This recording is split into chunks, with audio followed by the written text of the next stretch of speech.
कांग्रेस ने असम के वोटर्स से 5 गारंटियों का वादा कर दिया है। कांग्रेस अध्यक्ष मल्लिकार्जुन खड़गे ने रविवार को असम के लिए 5 गारंटियों की घोषणा की। इन घोषणाओं में महिला कल्याण, सभी के लिए स्वास्थ्य सेवा, भूमि अधिकार और जुबीन गर्ग की मौत के मामले में न्याय पर जोर दिया गया है। खड़गे ने राज्य की बीजेपी सरकार पर भ्रष्टाचारी होने का भी आरोप लगाया। उन्होंने जोर देकर कहा कि उनकी पार्टी असम की जनता से किए गए सभी वादों को पूरा करेगी।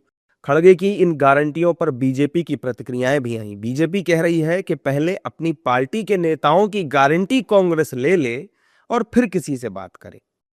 वो जो है वो देश में गारंटी का ठेका लेके घूम रहे हैं। अरे भैया, पहले अपनी पार्टी और अपनी पॉलिटिक्स और अपने जो नेता हैं उनकी तो गारंटी ले लो पहले, कि कहाँ जाएंगे, क्या बोलेंगे, कैसे कहेंगे, किस तरह की निगेटिविटी से भरी हुई बात करेंगे। तो जब तक जो है वो इस तरह के डायनेस्टी के डिफाल्टर डींगबाजों की जो पार्टी है, वो जब तक जो है वो अपनी पार्टी के, अपने जो डायनेस्टी के डिफाल्टर डींगबाज हैं उनकी गारंटी नहीं ले पाएगी, तब तक जो है वो देश उनकी किस गारंटी पे विश्वास करेगा। मुद्दा यह है कि कांग्रेस की किसी बात पर जनता को भरोसा ही नहीं है। ऐसी गारंटियां हारने वाले कुछ भी दे सकते हैं।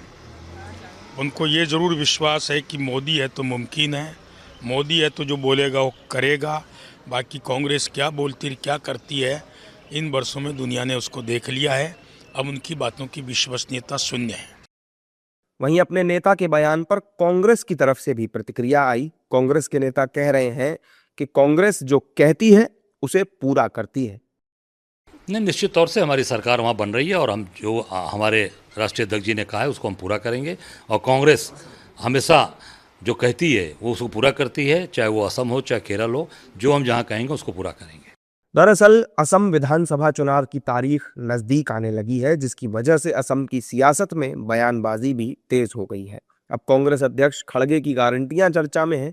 हालांकि बीजेपी इसे झूठे वादे करार दे रही है। बहरहाल दोनों ही राजनीतिक दल चुनाव में जीतने का दावा कर रहे हैं और एक दूसरे पर हमलावर भी हैं।